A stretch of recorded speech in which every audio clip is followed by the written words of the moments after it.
In 1992, I was tired a lot more than I thought. My wife of many years had, Denise, said that, Bill, you can't have a cold all the time. So that, coupled with migraine headaches and other issues I was having, I decided finally on the third request to go out and do only anesthesiology in British Columbia on Vancouver Island. So I left behind research and I left behind teaching, and then just did only clinical anesthesia. Of course, like all good workaholics, which I finally accepted, I got very involved in chronic pain work. And as a consequence, with the chronic pain work, I was again working really long hours. And then in 1996, it all came to a head after a stressful spring, and I was diagnosed with multiple sclerosis.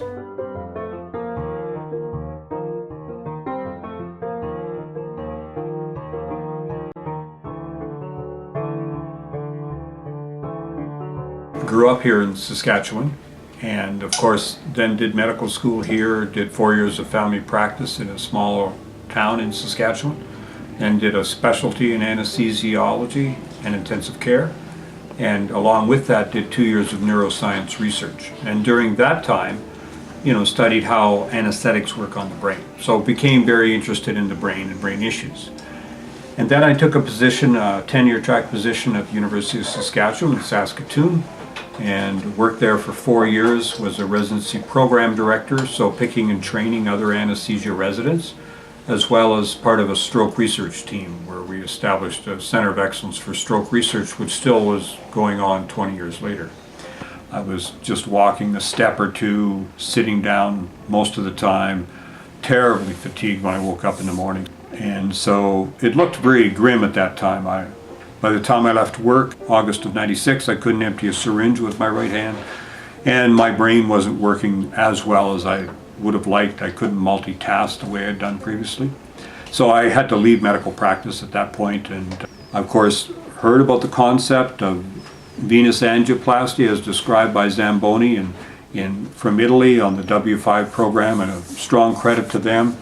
Well, I did start to go at it right away. I had my own veins tested by a friend who was a very good stroke expert. Eventually I went on down now to this city of Buffalo, to the university there. They were quite an expert on diagnosing this venous problem. They were doing a lot of research into it. My sister, who also has MS, also went to the same center to be diagnosed, and then finally, almost a year later, so November of 2010, so now 3 years ago, I had my own venous angioplasty done of my jugular veins and my azygos vein, which is inside the chest. So I had those treated, and it felt surreal going down for that treatment. I went to the United States, and surreal in that I could actually do something that would make a difference in this struggle that I'd already been going on with for 14 years by that point. But it made a huge difference. It reduced my fatigue, it dramatically reduced my migraine headaches, and that's one of the things that this is associated with now. We know the venous blockages tend to be much more frequent in migraine headache people. And it made a huge difference in my mental clarity. So the mental clouding or the cognitive changes or the brain fog almost completely went away, and it's almost completely stayed away. So I can think better. I can even actually solve reasonably complex problems when I couldn't before. I was a basket case by lunch, and I wasn't that good before lunch.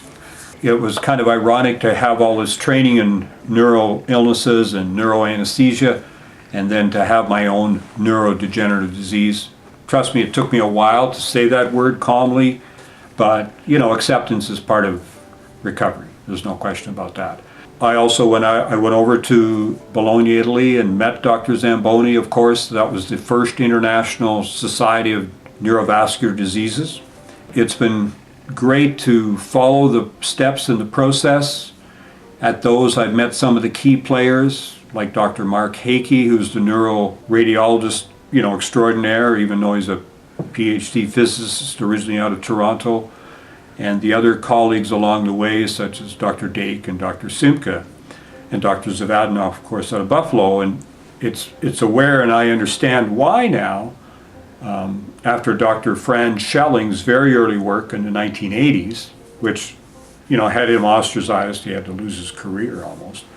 But he helped me really understand it's the variation in venous anatomy within the brain predicts which illness you get, and which illness could be impacted by opening up these narrowing of the veins in the neck and the azygos vein.